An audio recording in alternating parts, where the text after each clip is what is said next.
साथियों नमस्कार, मैं सुमेर चौधरी एक बार फिर से आप सभी का स्वागत करता हूं आप ही के अपने YouTube चैनल लाइब्रेरियन गुरुजी पर।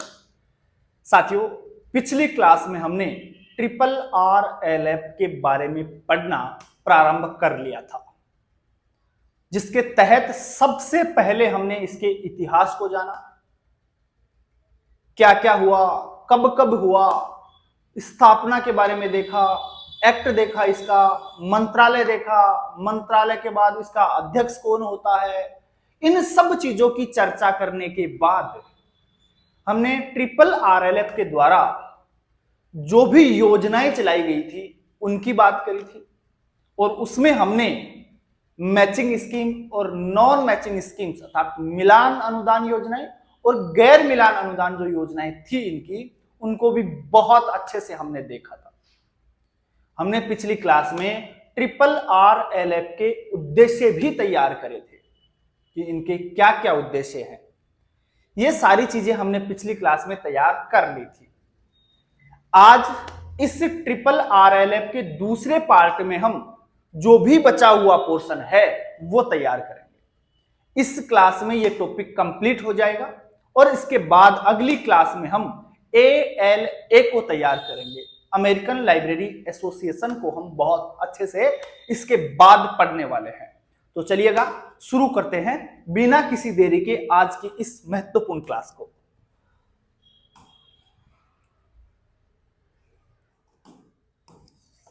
तो चलिए इस क्लास को हम पब्लिकेशन के साथ शुरू करते हैं। RRLF के कौन कौन से पब्लिकेशन हैं, इसके द्वारा किन किन को प्रकाशित किया जाता है, ये सारी चीजें आज हम देखने वाले हैं और इनको याद भी करना जरूरी है।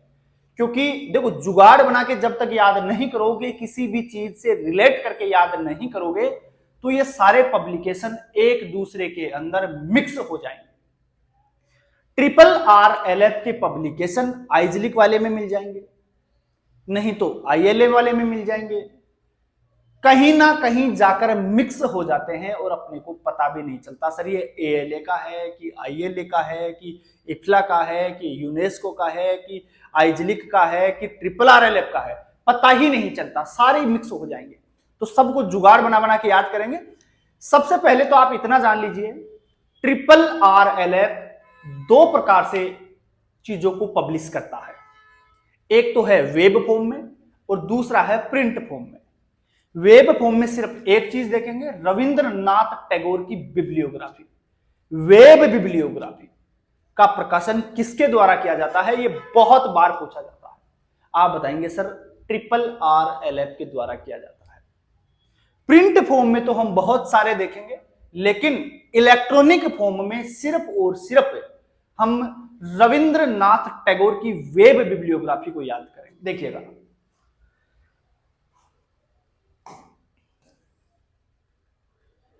ई पब्लिकेशन देखते हैं, और ई पब्लिकेशन कौन सा है, रविंद्रनाथ टैगोर की वेब बिब्लियोग्राफी। अब सुनो जी, याद कैसे करें इन सबको, नहीं तो ये मिक्स होंगे। आप बोलते हो RRLF या बोलते हो RRRLF, इतना लंबा चौड़ा बोलने की जरूरत नहीं है। मैं कहूं RR तो भी आप सीधे समझ जाना, बोले क्या है, RRRLF की बात हो रही है। RR क्या कराना, आप बोले RR जाए है, लाइट RR जाए है या AR जाए है, अपन कहते हैं ना, तो RR तो वो वाली फीलिंग लेनी है यहाँ, RR आकर है ना, आकर। तो इस चीज को इस हिसाब से सेट करेंगे। जब भी हम जुगाड़ बनाएंगे तो RR का नाम आए तो आप क्या समझेंगे, बोले RRLF की बात हो रही है। तो ऐसे चीजों को जोड़िएगा। देखो कैसे, मान लो इसी को जोड़ते हैं। सबसे पहले जोड़ना पड़ेगा, नहीं तो ये मिक्स हो जाएंगी। रविंद्र है, रविंद्र बोले नाथ कने RR जाए है के विचार है, और रविंद्र यार बोले नाथ कने RR जाए है, RR जाए है, तो आप तुरंत पकड़ लेंगे, बोले सर ये तो RRLF का है। रविंद्रनाथ कने RR जाए है, बोले यार चक्कर के है ही को, है ना। तो ऐसे याद हो जाएगा, रविंद्र नाथ कने RR जाए है, तो RR से RRLF याद कर लेना, RRRLF। ऐसे पकड़ना है, हर एक चीज को हम ऐसे ही जोड़ेंगे। ट्रिपल RLF को इसी हिसाब से आगे जोड़ने वाले हैं। चलिएगा प्रिंट पब्लिकेशन देखते हैं इसके कौन कौन से हैं। और सबसे पहले हम देखेंगे ग्रंथाना। सबसे पहले किसको देखने वाले हैं? ग्रंथाना को। देखो जब भी किसी टाइटल के बीच में आपको कोलन मिल जाए तो कोलन के बाद सब टाइटल होता है। कोलन के पहले मुख्य टाइटल और बाद में सब टाइटल होता है। तो इसका मुख्य टाइटल तो क्या है? ग्रंथाना है। जो आगे Indian journal of libraries study जो है वो क्या है? इसका सब टाइटल है। तो जोड़िएगा चलो इसको भी। ट्रिपल RLF से जोड़ने के लिए तो क्या करेंगे? RR है ना, तो RR बोले RR जाए है, वो वाली चीज देखनी है। बोले यार ग्रंथाना, अब ग्रंथाना से आप क्या समझ रहे हैं? ग्रंथाना, ग्रंथाना से आज से क्या है? लाइब्रेरी। ग्रंथाना से क्या आशय है? बिल्कुल लाइब्रेरी। तो फीलिंग वो वाली लेनी है। बोले यार ग्रंथाना का मायने RR जाए है, ग्रंथाना में RR जाए है। तो ग्रंथाना किसका प्रकाशन है? बोले सर ट्रिपल RLF का प्रकाशन है। और पहली बार प्रकाशन कब हुआ था इसका? 1990। ग्रंथाना नो जीरो, ग्रंथाना नो जीरो, मैंने ऐसे याद कर रखा था और मुझे इसी प्रकार से आज भी याद है। और चीजें आप बार बार देखोगे तो ये याद हो जाएगा। ग्रंथाना नो जीरो, ना 90 ना नो जीरो, ऐसे याद कर लेना। ये आप लास्ट वाले वर्ड याद किया करो, ये तो आपको पता चल जाएगा, आइडिया लग जाएगा कि लगभग कब की बात है, ये तो पता चल ही जाएगा। और ये याद कर लोगे ना तो ये चीज पकड़ में अपने आप आ जाएगी। लास्ट वाले 2 डिजिट याद कर लिया करो। 1990 बोलने की जरूरत नहीं है। 1990, 1980, 1780 ऐसे बोल बोल के याद करोगे तो ये सन याद नहीं होने वाली है। सन याद करने का एकमात्र तरीका ये है कि इसके लास्ट 2 डिजिट याद कर लिया करो, बाद में ये तो पीछे पीछे अपने आप ही आ जाएगा। और ये नहीं भी आएगा ना तो भी कोई दिक्कत नहीं है, ऑप्शन में आपको 1990 मिलेगा। 1990, 1992, 1980 ऐसे मिलने वाला है। जरूरी नहीं है कोई बिल्कुल ही फूटी हुई किस्मत हो ना तब जाके 1890 मिल सकता है आपको, बाकी बहुत कम चांस है। आप तो लास्ट वाला वर्ड ये पकड़ लिया करो, पता है कि 90 तो वहां आपको 1990 मिल जाएगा अपने आप ही। ऑब्जेक्टिव है ना एग्जाम, आपको कौन सा वहां लिखना है। चलिएगा अगला देखते हैं। अब आता है triple RLF newsletter. Newsletter, अब इसमें तो आपको जोड़ने की जरूरत ही नहीं है, ऑलरेडी लगा हुआ है ट्रिपल RLF न्यूज लेटर। बोल ट्रिपल RLF का न्यूज लेटर है तो ये तो पता चल ही जाएगा कि प्रकाशन कौन करता है, नाम में ही लिखा हुआ है, तो इसमें तो दिमाग लगाने की जरूरत ही नहीं है। याद ये करना है, ये 2 चीजें यहां से याद करनी है। अब न्यूज लेटर का नाम आते ही फिर यहां समस्या आएगी। अब याद करो, इससे पहले मैंने आपको 2 न्यूज लेटर और पढ़ा दिए हैं। एक तो मैंने पढ़ाया था ILA का न्यूज लेटर, एक मैंने आपको पढ़ाया था आइजलिक का भी न्यूज लेटर। दोनों के न्यूज लेटर पढ़ाए थे, याद होगा, अभी 2-4 दिन ही हुए हैं। और इसमें भी अगर याद नहीं है तो फिर तो राम ही मालिक कहता रहो, है ना।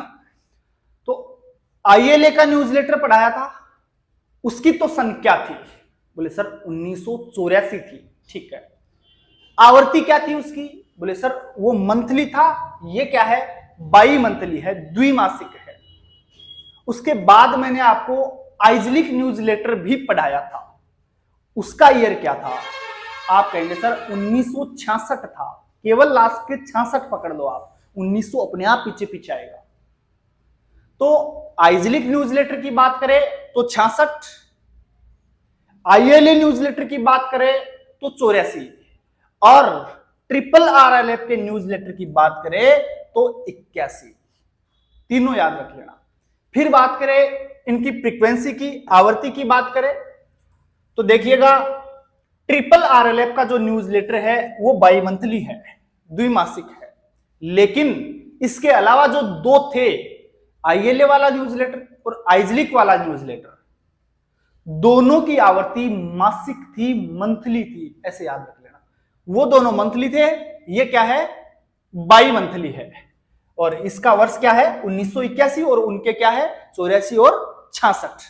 84 में कौन सा था? ILA वाला, और 66 में कौन सा था? बोले सर आइजलिक वाला। तो ये सारी चीजें याद रहनी चाहिए बेटा, नहीं दिक्कत करेंगी बाद में।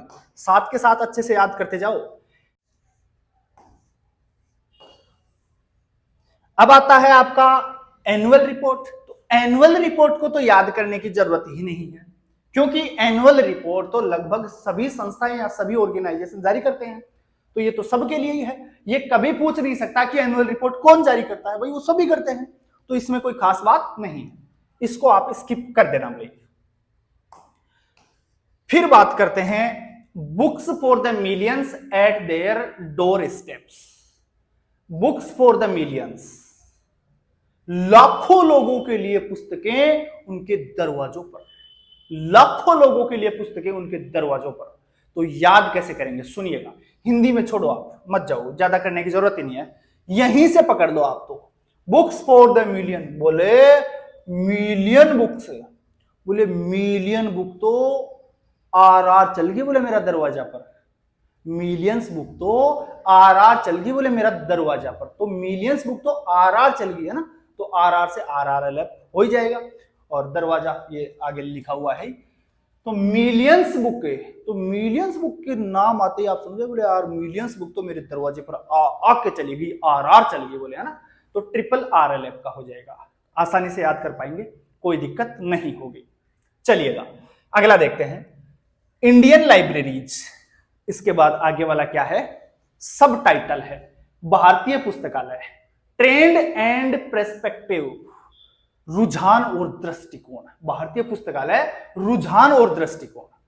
तो देखिएगा, बोले भारतीय पुस्तकालय, चलो इंग्लिश में देख लो इसका भी, इंडियन लाइब्रेरीज का रुझान, बोले आर जाए ही, इंडियन लाइब्रेरीज का रुझान आर जाए ही, है ना, तो रुझान आवे ही फिर जाए ही, आवे ही फिर जाए ही, है ना, तो आर जाए ही बोले, तो आर से पकड़ में आ ही जाएगा, RLF पकड़ लोगे आसानी से।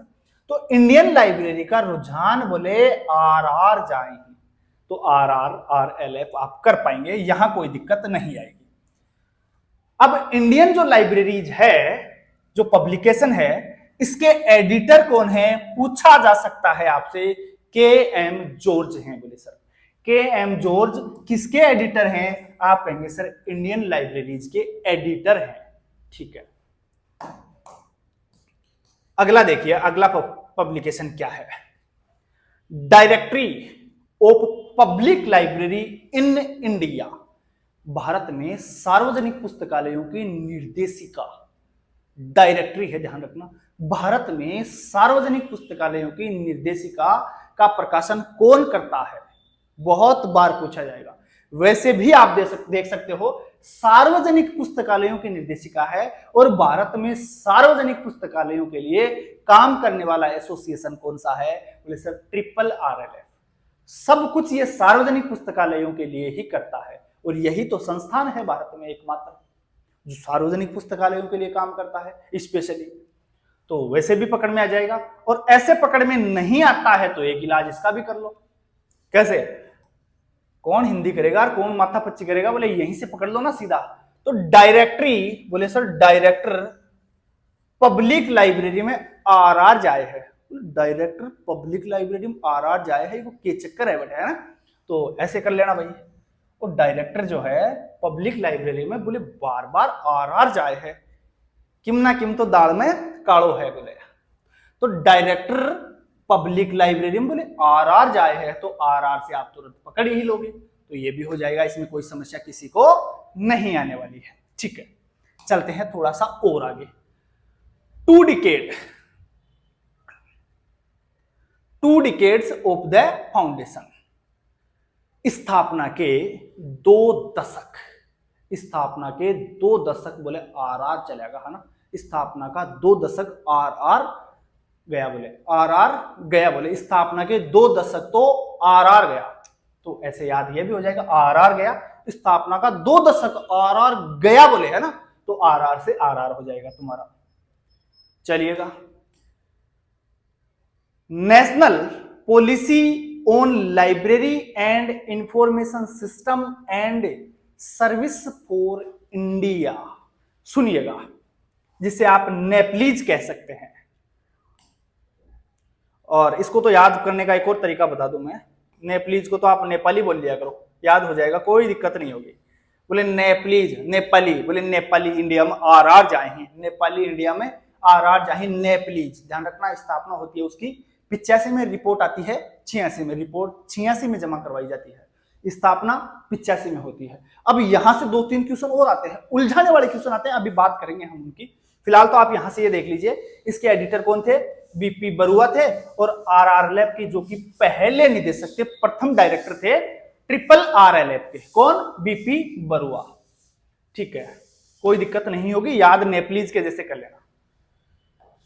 अभी आगे और भी बात करेंगे इसकी। तो अब देखो अवार्ड हैं कुछ, और अवार्ड्स में ज्यादा समस्या आपको नहीं होने वाली है, बहुत सिंपल सिंपल अवार्ड हैं, आप आराम से पहचान जाओगे इनको, कोई दिक्कत नहीं होने वाली है। अब इसको तो आप सीधे सीधे पहचान जाओगे, राजा राम मोहन रॉय अवार्ड कौन देगा, खुद ही देगा भाई। तो ठीक है, कब दिया जाता है वो देखिए आप। तो सार्वजनिक पुस्तकालय प्रणाली और सेवाओं के विकास के क्षेत्र को कवर करने या पढ़ने की आदत को बढ़ावा देने के उपायों का सुझाव देने वाले लेख के सर्वश्रेष्ठ योगदानकर्ता को दिया जाता है। ठीक है बोले सर।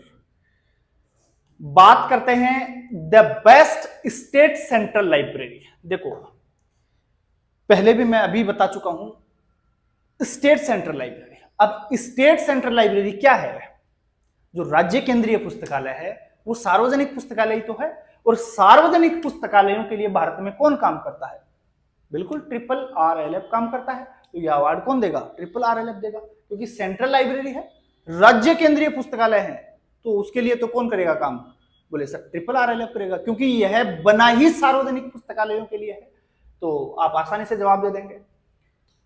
अगला देखिएगा, द बेस्ट डिस्ट्रिक्ट लाइब्रेरीज। अब सुनिए, यहां से एक क्वेश्चन पूछा जाता है, द बेस्ट डिस्ट्रिक्ट लाइब्रेरी, यह 6 जोन के अंदर 6 लाइब्रेरियों को दिया जाता है।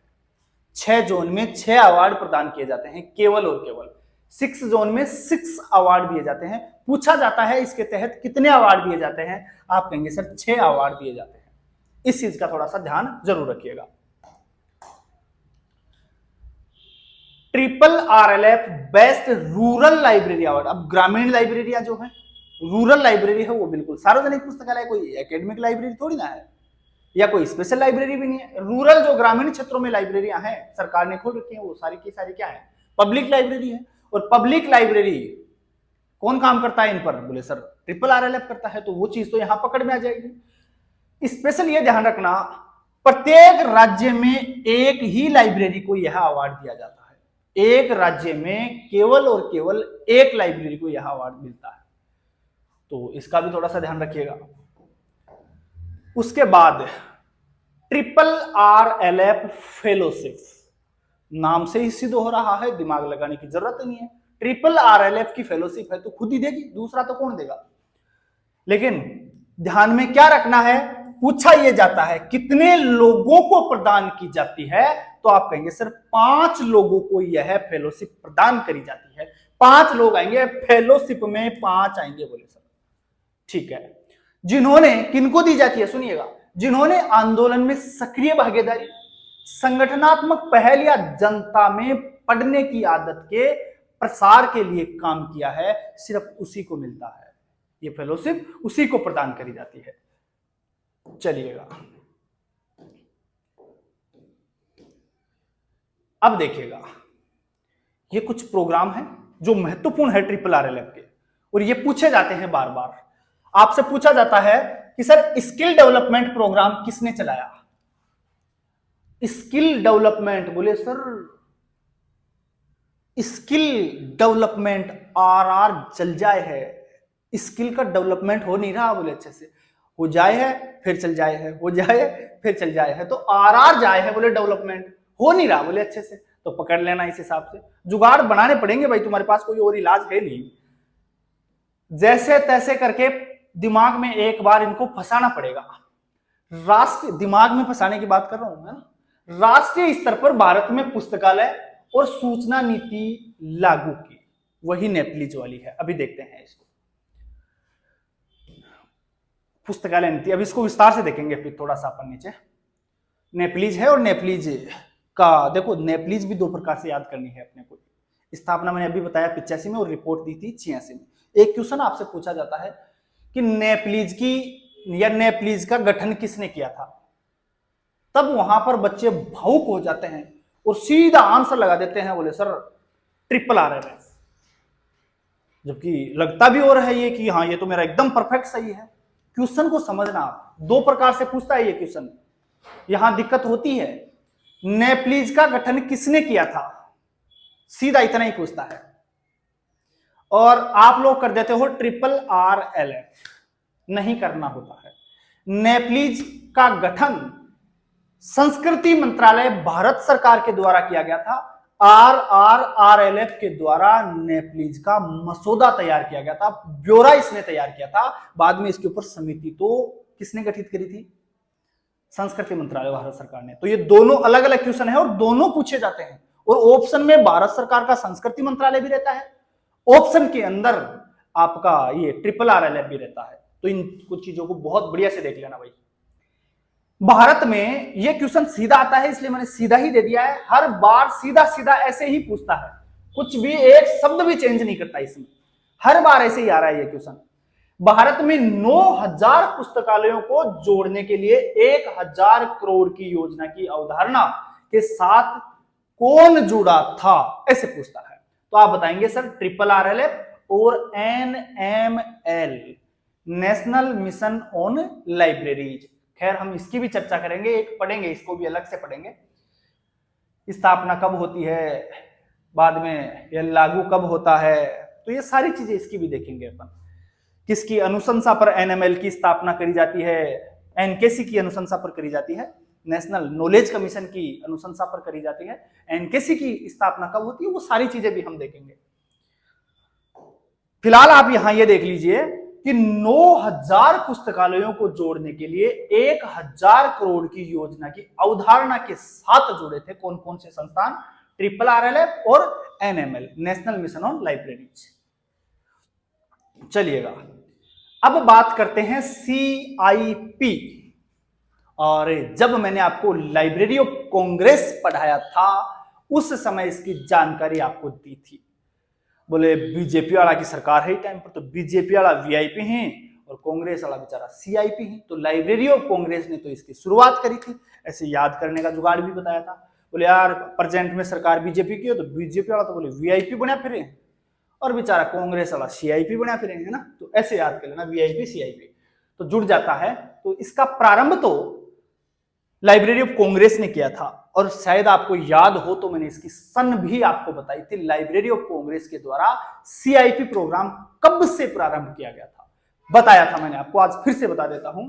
यहां तो नहीं लिखा है मैंने, याद आ गई तो लिख लेना आप, 1971 जोड़ लेना आप, ऐड कर लेना। अगर किसी ने पहले नहीं लिखा है तो आज ऐड कर लेना।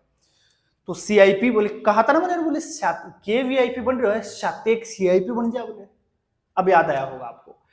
बोले यार सातेक CIP बन जा, VIP के बन रहे हो, है ना, के VIP बन रहे हो यार, सातेक CIP, सातेक है ना, तो 7-1, सातेक से 7-1 याद कर लेना भैया। ऐसे मैंने तो ऐसे ही कर रखे हैं इनको, और मेरे तो कभी दिमाग से फिसले भी नहीं है, स्लिप भी नहीं हुए कभी, आपके भी नहीं होंगे अगर ऐसे करोगे तो। CIP का पूरा नाम क्या है, कैटालॉगिंग इन पब्लिकेशन, CIP कैटालॉगिंग इन पब्लिकेशन। और मैंने साथ ही आपको यह भी बताया था कि भारत में CIP का प्रारंभ किसने किया था, तो आप कहेंगे सर ट्रिपल RLF ने किया था। फिर मैंने आपको यह भी बताया था कि भारत में रंगानाथन साहब ने CIP को दूसरा नाम क्या दिया था, यह भी बताया था, प्रीनेटल कैटालॉगिंग। रंगानाथन साहब ने CIP को क्या कहा था, प्रीनेटल कैटालॉगिंग, प्रकाशन पूर्व सूचीकरण। सीधे शब्दों में ये मान लो, प्रकाशन पूर्व सूचीकरण, प्रकाशन से पहले ही सूचीकरण तैयार कर लेना। और कौन करेगा सूचीकरण प्रकाशन से पहले, बिल्कुल पब्लिशर करेंगे, पब्लिशर ही तो करेंगे, जो प्रकाशित करेगा वो इसका सूचीकरण तैयार कर लेगा। तो देखो क्या है, CIP भारत में एक निःशुल्क कैटलॉगिंग सेवा है, ठीक है। यह भारतीय प्रकाशनों को या भारतीय प्रकाशकों को संस्कृति मंत्रालय भारत सरकार द्वारा उन पुस्तकों को प्रदान की जाती है जो मुद्रित होने की अवस्था में है, बट मुद्रित नहीं हुई है, मुद्रित होने वाली हैं, उनकी पहले ही तैयार कर ली जाती है, ठीक है बोले सर। RRLF संस्कृति मंत्रालय भारत सरकार के तहत CIP प्रदान करने के लिए एक स्वायत्त शासी निकाय है। भारत में कौन प्रदान करता है? बोले सर RRLF प्रदान करता है। अभी अपन ने इसकी बात करी थी। सर्वप्रथम कहां प्रारंभ हुआ था? LOC लाइब्रेरी ऑफ कांग्रेस के द्वारा प्रारंभ किया गया था। और कब किया गया था ये मैं बता ही चुका हूं आपको। CIP 71 बन जा बोले तो 1971 में प्रारंभ किया गया था बोले। ठीक है, चलिएगा आगे बढ़ते हैं। ये भी पूछा जाता है भाई, और यहां दिक्कत होती है। यहां दिक्कत ये होती है, आपसे क्वेश्चन ये पूछा जाता है ISBN कौन प्रदान करता है? भारत में ISBN कौन प्रदान करता है? तो ऑप्शन में सबसे पहला ऑप्शन यही लिखा हुआ मिलेगा, RRLF कोष्टक में कोलकाता। इसका मुख्यालय कोलकाता में है, तो RRLF कोलकाता में है। तो आप मानते हैं, बोले हाँ यार RRLF तो कोलकाता में है, तो जरूर यही देता है, तो आप तुरंत आंसर लगाएंगे। लेकिन सुनिएगा ट्विस्ट क्या है, RRLF की जो नई दिल्ली वाला ऑफिस है या नई दिल्ली वाली ब्रांच है वो प्रदान करती है, कोलकाता वाली नहीं करती है। तो नीचे और लिखा हुआ मिलेगा RRLF नई दिल्ली। तो जहां नई दिल्ली ऑप्शन में हो RRLF के साथ वो आंसर लगाना है। ये छोटी छोटी चीजें हैं, यहां पर गलतियां होती हैं अपने से, ये माइनर सी गलतियां हैं और यही ले डूबती हैं। क्वेश्चन अपने को आ रहा है लेकिन थोड़ा सा ध्यान देने की वजह से सारे क्वेश्चन गलत हो जाते हैं, और ये अगर गलत होना बंद हो गए तो फिर सिलेक्शन होने से तो कोई रोकने वाला है ही नहीं। तो ISBN प्रदान करता है RRLF की नई दिल्ली वाली ब्रांच या नई दिल्ली वाला ऑफिस। जिला युवा संसाधन केंद्र कौन कौन से हैं? बोले सर RRLF और नेहरू युवक केंद्र के द्वारा स्थापित किया गया था। जिला युवा संसाधन केंद्र की स्थापना किसने करी थी? RRLF और नेहरू युवक केंद्र दोनों ने मिलकर इसकी स्थापना करी थी। बात करेंगे हम ISBN, पूरा टॉपिक पढ़ेंगे, चिंता मत करो। जब सूचीकरण में जाएंगे ना हम, तो उस समय जाएंगे अपन इसके लिए। सेकेंड यूनिट का पार्ट है ये, बहुत अच्छे से तैयार करेंगे इसको, एक एक पार्ट देखेंगे इसका। चलिएगा, ये आ गया आपका नेपलीज। ये पढ़ना जरूरी था इसलिए मैंने यहां दोबारा से दे दिया है इसको। नेपलीज का गठन 1985 में होता है। इसने रिपोर्ट अपनी कब दी थी, कब प्रस्तुत करी थी? 1986 में। National policy on library and information system इसका पूरा नाम है।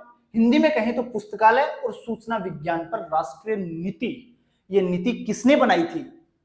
इसके ऊपर समिति किसने तैयार करी थी? इसका मसौदा किसने तैयार किया था, है ना? तो इसके अध्यक्ष किसे बनाए गए थे? कई बार सीधा सीधा पूछ लेता है। देखो सीधा पूछता है तब तो कोई दिक्कत होती नहीं है। कैसे पूछता है देखिएगा, पुस्तकालय और सूचना विज्ञान पर राष्ट्रीय नीति का ड्राफ्ट का अगर पूछे या मसौदा हिंदी में दे दे, ड्राफ्ट दे दे, तो आप कहेंगे सर RRLF।